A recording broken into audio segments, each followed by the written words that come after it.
कन्टेन्टै छैन।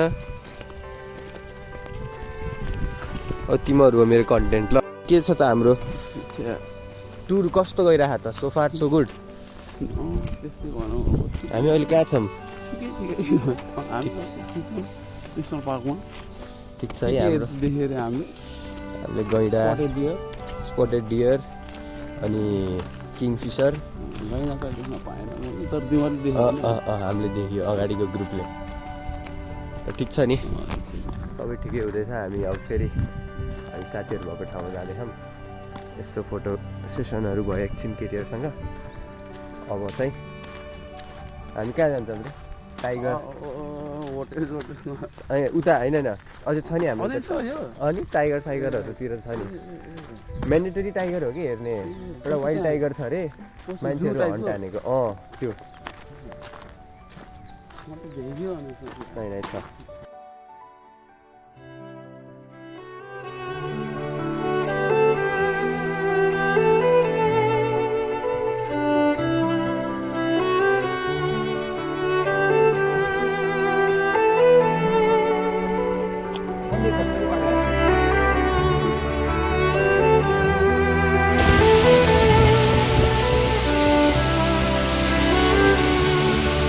बहुत मिठो गरेर खानुहोस् है यो साथीहरूले।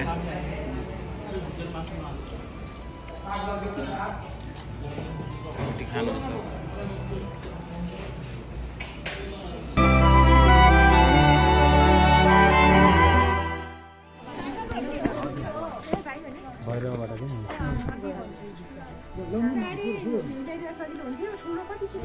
ठुलो 35 सिटे। त्यहाँ पार्किङ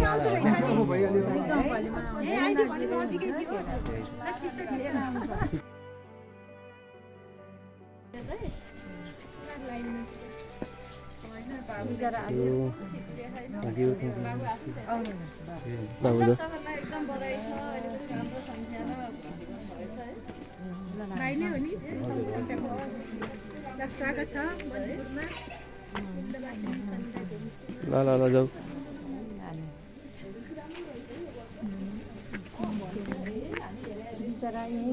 नमस्ते। नमस्ते। नाम चाहिँ शान्ति कौर। म बिन्दवासिनी सामुदायिक होमस्टेको चाहिँ अध्यक्ष हो। सर्वप्रथम त यहाँहरूलाई यो हाम्रो होमस्टेमा चाहिँ हार्दिक स्वागत अनि न्यानो अभिवादन पनि व्यक्त गर्न चाहन्छौँ। अब भैरवा कि कहाँबाट भन्नुहुन्छ? अलिक भैरवाबाट आउनुभएको रहेछ। अब होमस्टे हो खास हाम्रो, अब होटल होइन होइन। अब तपाईँहरू बस्ने भनेको होमस्टेमा हो। होमस्टेमा बस्दाखेरि चाहिँ अब होमस्टे भनेको के हो भनेर बुझ्नु पऱ्यो सबभन्दा पहिला। अब होटल र होमस्टेलाई एउटै तुलना गर्न थालियो भने धेरै कुराहरू फरक हुन सक्छन्, धेरै कुराहरू अपूर्ण हुन सक्छन्।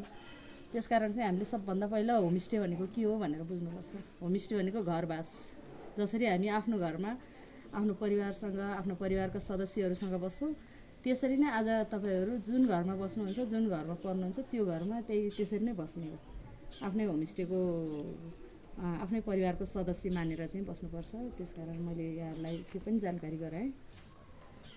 अब अर्को कुरा, तपाईँहरू अब आज जुन घरमा बस्नुहुन्छ तपाईँहरूको डिनर त्यही घरमा हुन्छ अनि बिहानको ब्रेकफास्ट पनि त्यही घरमा हुन्छ। अनि र तपाईँहरूलाई चाहिँ उहाँहरूले आवश्यक पर्ने सम्पूर्ण त्यो घरले दिन सक्ने खालका सबै सुविधाहरू चाहिँ उहाँहरूले दिनुहुन्छ। र तपाईँहरूलाई अब रमाइलो गर्ने एउटा मानसिकता लिएर आउनुहुन्छ होइन होमस्टेमा आइसकेपछि। तर यो बन्दीपुर भनेको अलिकति टुरिज्म एरिया भएको कारणले यहाँ देशी विदेशी सबै किसिमका पाहुनाहरू हुन्छन्। कतिलाई अलि हल्ला बढी मनपर्छ, रमाइलो गरौँ भन्ने हुन्छ भने कतिलाई अलिकति शान्त माहौलमा चाहिँ बसौँ भन्ने हुन्छ। अब त्यसै गरेर हामी नेपालीहरूलाई चाहिँ बढी रमाइलो गर्नै मनपर्छ नि त होइन। तर त्यसलाई चाहिँ के हो भने हामीले निश्चित समय तोकाएका छौँ। त्यो निश्चित समय भनेको 10 बजे पछाडि चाहिँ यो होमस्टेमा यो बन्दीपुर पालिकाभरि नै हो, कुनै पनि किसिमका हल्लाहरू गर्न पाइँदैन। 10 बजेसम्म चाहिँ हामीले रमाइलो गर्ने के गर्ने हो सबै कुरा गर्न पाइन्छ।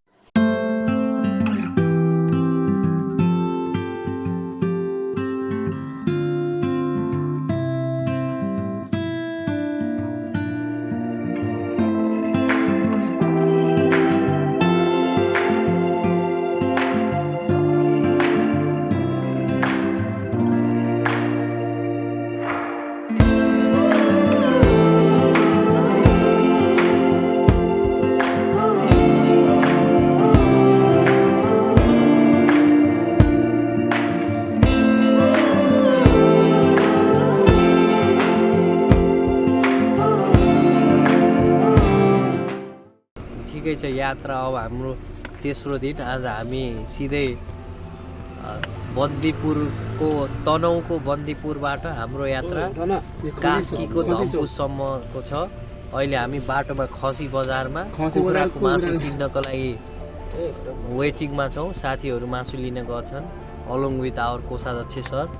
सो अब आज पछि के हुन्छ यात्राको विस्तृत जानकारी हाम्रो उहाँ सोहन सर र सुग्रीव सरले दिनुहुनेछ। ओके, सुरु गर्नु। हाम्रो अब 2 घन्टा जस्तोमा हिँडाइ सुरु हुन्छ। अनि त्यसको कसको तेल निस्किन्छ, कहाँबाट धुवा निस्किन्छ।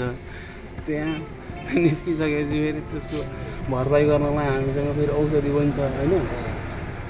सबै चिजको व्यवस्था छ, बस रमाइलो गरिदिनु पऱ्यो। त्यो रमाइलो गर्ने हामी आफै साथीहरू सुतेछन् अलिअलि। सौरभ पनि विजय ए बस पल्ट्यो। यहाँ के गर्छ?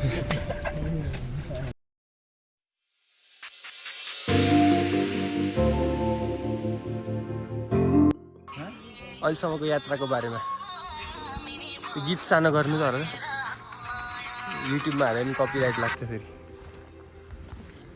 मान्छेले नयाँ कुरा केही सिक्न छ भने घरभित्रको त्यो चुक्कुल लगाएर घरभित्र केही पनि सिकिँदैन। जर्नी गर्नैपर्छ, यात्रा गर्नुपर्छ। र यात्रा भन्ने चिज कठिन हुन्छ, सहज हुँदैन। चाहे चाहिँ हामी गन्तव्य पुग्न खोजेको यात्रा होस्, चाहे जिन्दगीको यात्रा होस्, उकालो र ओह्रालो गोरेटोहरू आइरहन्छ। सम्म भयो भने मात्रै जिन्दगी मजा आउँदैन। जिन्दगीमा दुःख हुनैपर्छ र बल्ल नयाँ नयाँ कुराहरू सिक्न पाइन्छ। अन्यथा सहज वातावरणमा हामी अगाडि हिँड्दै गयौँ भने सिक्ने मौका केही पनि हुँदैन, केवल उमेर मात्रै कट्दै जान्छ, सिकाइ केही पनि हुँदैन। त्यसले गर्दा यात्रा गर्न निकै जरुरी छ। अहिले हामी पोखरा कास्की जिल्लामा रहेको अस्ट्रेलियन बेस क्याम्प भन्ने ठाउँमा आजको यात्रा टुङ्गाउने छौँ। र त्यहाँ गएर आज हामीले के गर्नेछौँ विक्रम? ल तिमीबाट सुन्न चाहेँ मैले, के छ आज हाम्रो?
टेन्टमा जाम त को छ?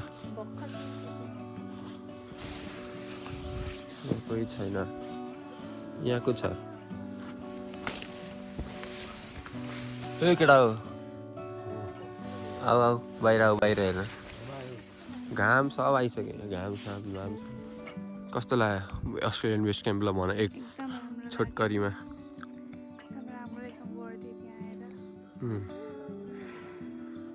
मेस्मराइजिङ छ होइन?